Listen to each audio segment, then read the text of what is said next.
तो दोस्तों, क्या आप जानते हैं कि महाभारत के वो ऐसे कौन से 3 श्राप हैं जो आज भी धरती पर मौजूद हैं और उनका प्रभाव आज भी है। तो अब आपके मन में उत्सुकता जागी होगी कि यह 3 श्राप है कौन से।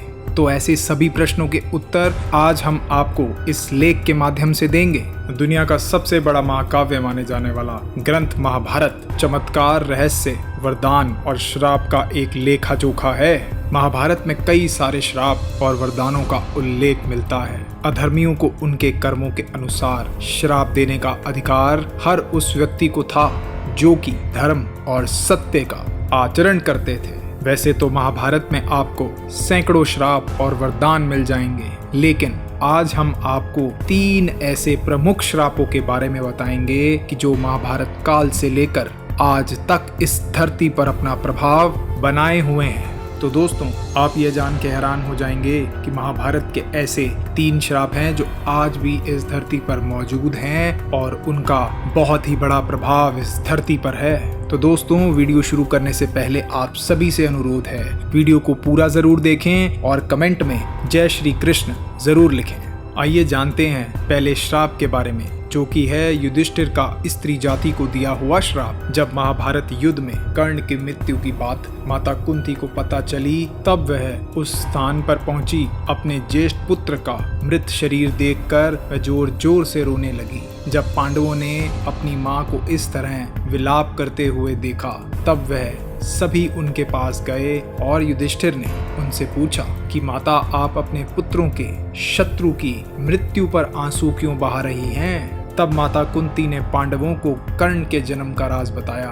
कर्ण पांडवों का सबसे बड़ा भाई था। यह बात सुनकर वे निराश हो गए और उन्होंने अपने हाथों से अपने भाई का वध कर दिया था। इसके बाद शोकाकुल अवस्था में युधिष्ठिर ने समस्त स्त्री जाति को श्राप दे दिया कि आज के बाद कोई भी स्त्री किसी भी प्रकार का रहस्य ज्यादा समय तक छुपा नहीं पाएगी।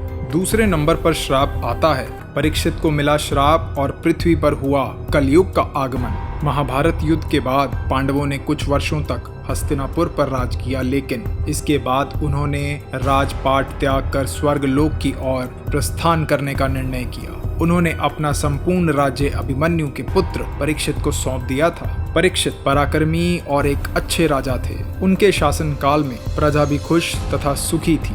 लेकिन एक बार राजा परीक्षित शिकार और वन भ्रमण पर गए। वन में उन्होंने श्रमिक नामक ऋषि को मौन व्रत धारण किए तपस्या में लीन पाया।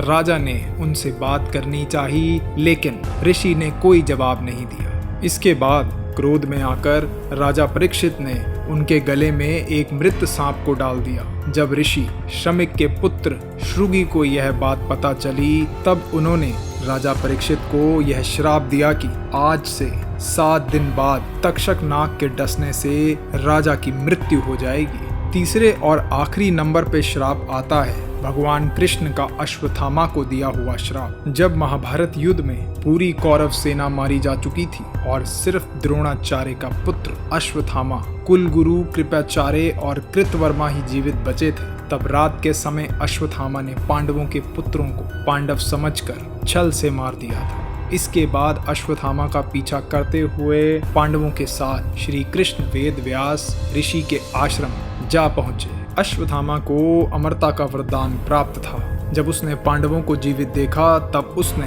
ब्रह्मास्त्र से पांडवों पर हमला भी कर दिया। अपने बचाव में अर्जुन ने भी ब्रह्मास्त्र छोड़ दिया। वेद व्यास जी ने दोनों अस्त्रों के बीच में जाकर उन्हें टकराने से रोक लिया था और कहा कि तुम्हारे इस कृत्य के कारण लाखों लोगों की मृत्यु हो सकती है, इसीलिए उचित यही होगा कि तुम अपने ब्रह्मास्त्र वापस ले लो। वेद व्यास जी की आज्ञा मानकर अर्जुन ने अपना ब्रह्मास्त्र वापस ले लिया, परंतु अश्वत्थामा अस्त्र वापस लेने की विद्या नहीं जानता था। इसीलिए उसने अस्त्र की दिशा बदलकर अभिमन्यु की पत्नी उत्तरा के गर्भ की ओर कर दी थी। इस बात से क्रोधित होकर श्री कृष्ण ने अश्वत्थामा को कलयुग के अंत तक भटकने का श्राप दे दिया था और कहा कि तुम किसी भी जगह किसी से भी बातचीत नहीं कर पाओगे। तुम्हारे शरीर से लहू की अजीब सी गंध आएगी और तुम दुर्गम वनों में ही पड़े रहोगे। तो दोस्तों, आशा करता हूँ कि आप भी जान गए होंगे महाभारत काल से चलते आए वो 3 श्राप जो आज भी धरती पर मौजूद हैं। तो दोस्तों, आशा करता हूँ आपको ये वीडियो पसंद आया होगा।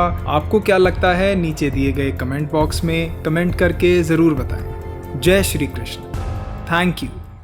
तो दोस्तों, आशा करता हूँ कि ये वीडियो आपको पसंद आया होगा, तो इसे ज़्यादा से ज़्यादा शेयर करिए। अगर आप नए हैं इस चैनल पे तो सब्सक्राइब एंड लाइक करना बिल्कुल भी मत भूलिएगा दोस्तों। तो दोस्तों, मैं ऐसे ही और वीडियोस आपके लिए लाता रहूँगा। आपका अपना दुनिया का खबरी। जय हिंद, वंदे मातरम।